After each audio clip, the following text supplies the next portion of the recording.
teams that you might be able to bring to it? First of all, Giovanni Leone, what can you tell us?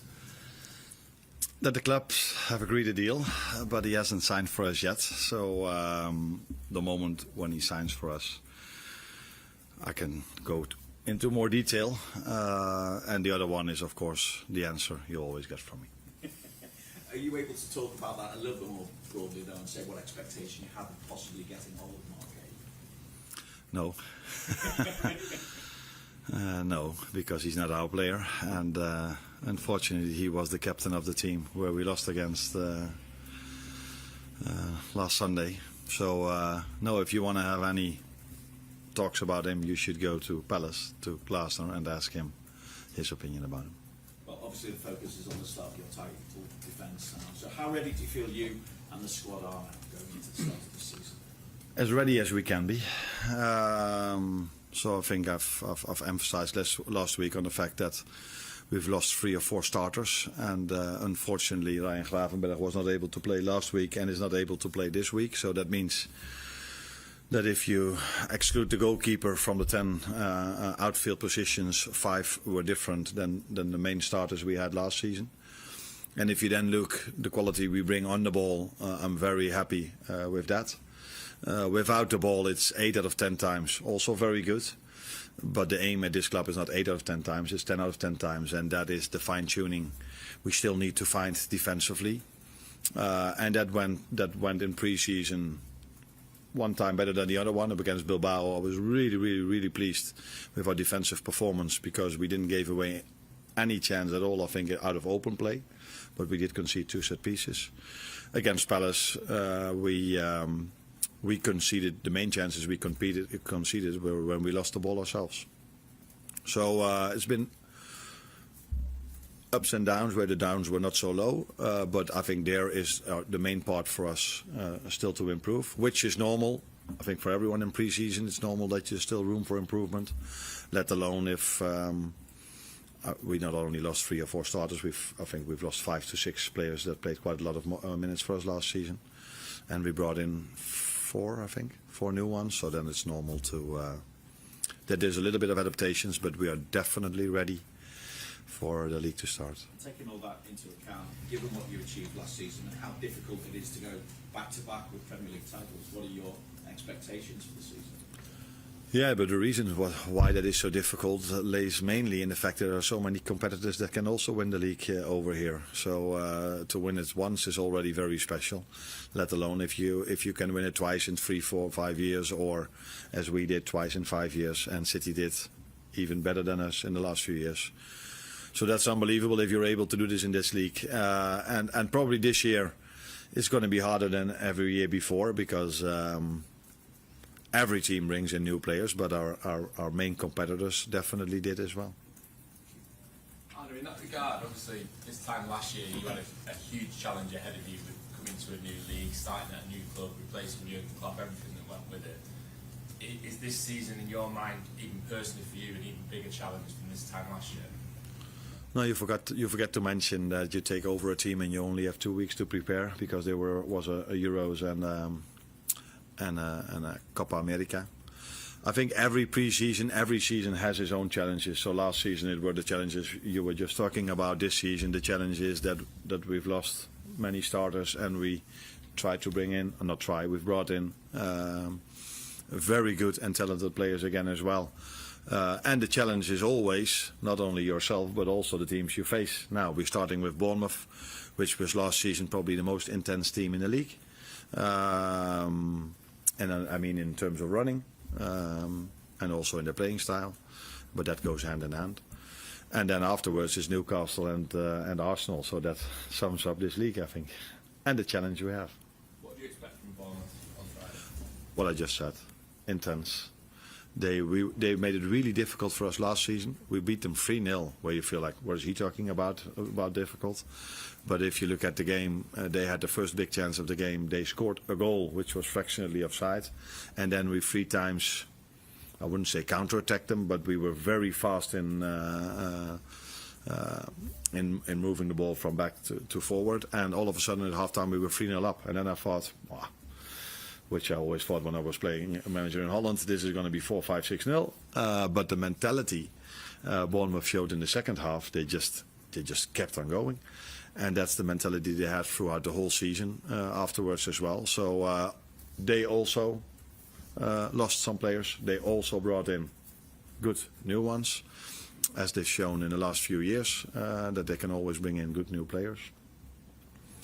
So, and away it was even more difficult for us. So, very good team, good manager, and a challenge for us on Friday.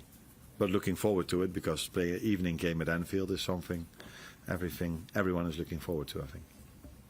Hi there, Arne. Your defensive record last season was absolutely incredible. In the pre-season so far, I know you haven't been particularly happy with some elements of it. How do you resolve those issues when you're looking for that defensive solidity in front of your back four, when you're going to be without again the best defensive midfielder in the country?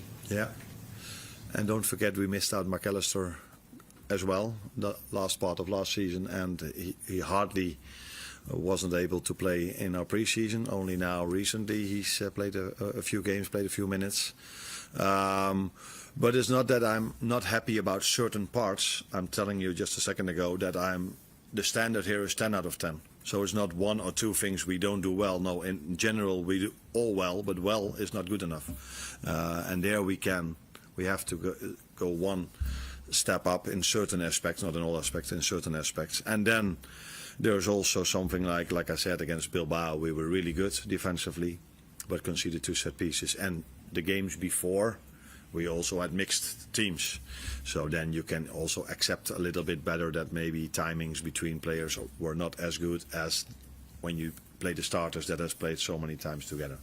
So there are reasons for it, like I just said, mixed teams, new players coming in, Virgil being sick against Bilbao, Alisson not being there, Maka being injured, Ryan not able to play, and new players brought in. But all of this is definitely not an excuse when we start the league Friday, because we will 100% be ready on Friday. Integrating new players into the Liverpool way of doing things is all part and parcel of pre-season and early season as well. And a lot to like about Jeremy Frimpong, what we've seen of him so far. Played really well at Wembley in parts, but he's a different type of fullback to Trent Alexander-Arnold, who was a complete one-off, and a different type of fullback to Conor Bradley.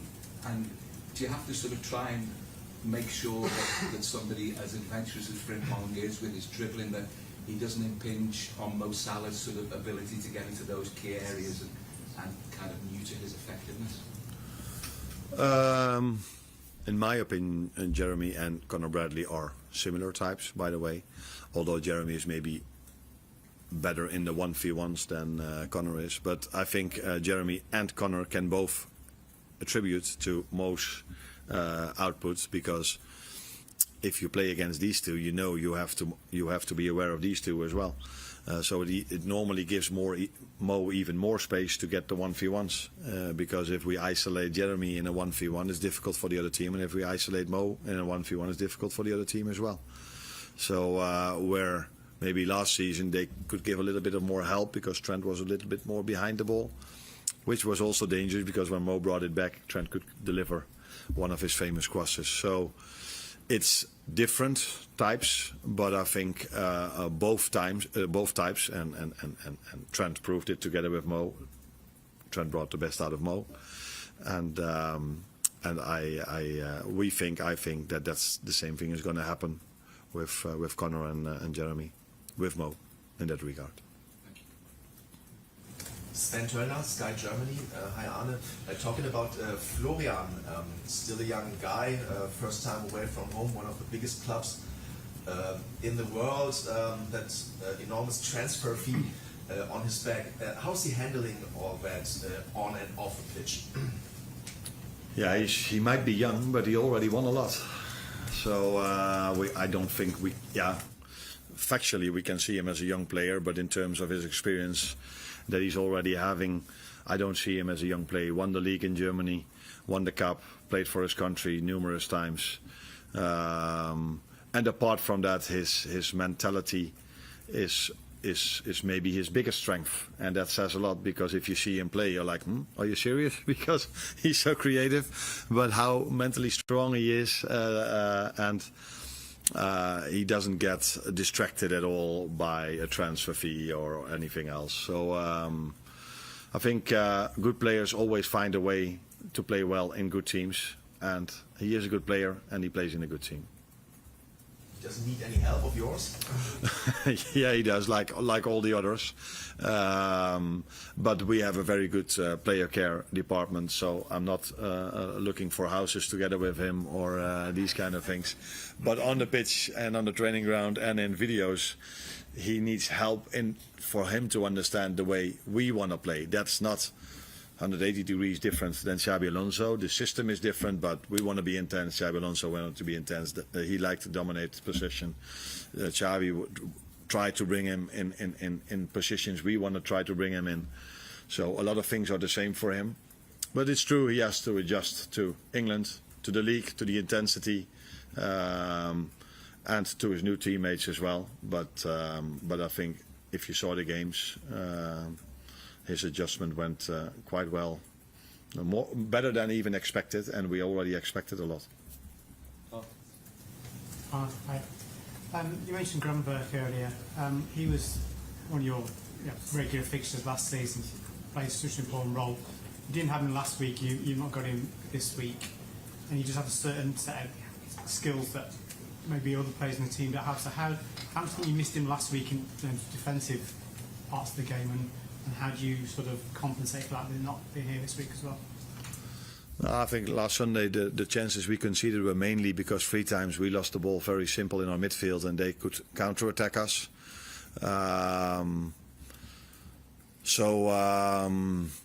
Yeah, you could say Ryan is always taking really good care of the ball over there, but players, Ryan or anyone else in our team, can lose the ball. So in that sense, I'm not sure how much we missed him last Sunday.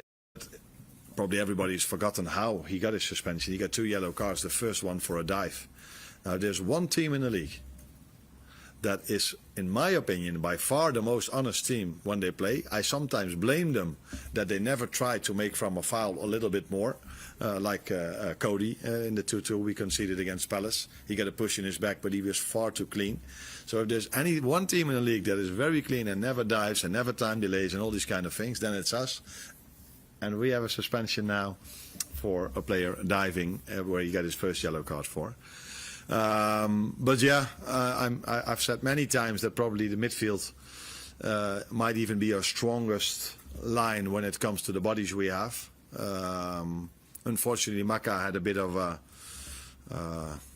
different pre-season than we would like him to have, but he's back fit now.